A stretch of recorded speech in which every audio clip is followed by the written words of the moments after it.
স্বাধীনতার পর থেকে ভারত আমাদের সাথে যে ধরনের সম্পর্ক বজায় রেখেছে এটিকে কখনোই বন্ধুত্ব এবং মর্যাদার সম্পর্ক বলা যায় না। আমাদের বিরোধীদের জায়গায় হচ্ছে শেখ ফেলানীর হত্যার বিচার আমরা পাইনি, আমরা পানির ন্যায্য হিস্সা পাইনি, আমরা 54টি অবন্য নদীর হিস্সা পাইনি। আমাদের দেশের গণতন্ত্র ধ্বংসের জন্য ভারত একমাত্র দায়ী, যা 2014 সালে সুষমা স্বরাজ যখন এসে সরাসরি নির্বাচনে যাওয়ার জন্য জাতীয় পার্টিকে বাধ্য করে, তখন আমাকে ভারত বিরোধিতা করতে হয়। ভারত সবসময় নিয়েই যাবে, আমাদেরকে কিছু দিবে না।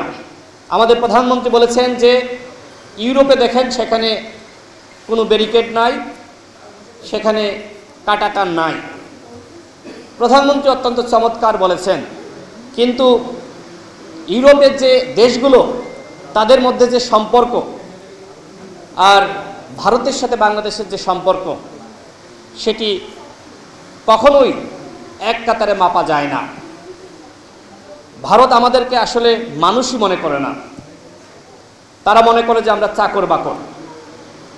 যে কারণে আমাদের সাথে এই চাকর বাকরের মতনই ভারত আচরণ করে আসছে। এটি অত্যন্ত দুঃখের বিষয়, অত্যন্ত কষ্টের বিষয়। আজকে আমরা যখন বাংলাদেশে এই ভারতীয় আধিপত্যবাদের বিরুদ্ধে প্রতিবাদ করছি, সংগ্রাম করছি, লড়াই করছি, তখন আমাদেরকে নানান ধরনের হুমকি, নানান ধরনের সমস্যার সম্মুখীন হতে হচ্ছে। ভয় পেলে চলবে না। আমাদের সাথে বাংলাদেশের 18 কোটি মানুষ রয়েছে। বর্তমানে সরকার যে চুক্তি করেছে, আমরা এর আগেও বলেছি, এখনও বলছি, বাংলাদেশের বুকের উপর দিয়ে যে ট্রেন চলার সিদ্ধান্ত এবং সেটি ভারতীয় ব্যবস্থাপনায় করিডর দেওয়ার যে সিদ্ধান্ত, আমরা এই সিদ্ধান্ত ঘৃণা ভরে প্রত্যাখ্যান করছি। আমরা এই সিদ্ধান্ত মানি না বন্ধুগণ। আপনি কিছু আনতে পারবেন না, আপনি শুধু দিয়েই যাবেন, আমরা এটি কখনোই মানতে পারি না। আমরা চাই, সরকার এখন বলছে যে আমরা চুক্তি করি নাই, আমরা শুধুমাত্র সমঝোতা করেছি।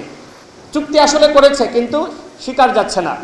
আমরা যদি বাংলাদেশ থেকে, আমরা যারা তরুণ রয়েছি, আমরা যদি রাজপথে প্রতিবাদ করার মাধ্যমে আমরা সরকারকে বাধ্য করতে পারি, তাহলে সরকার এই চুক্তি থেকে দূরে সরে আসবে।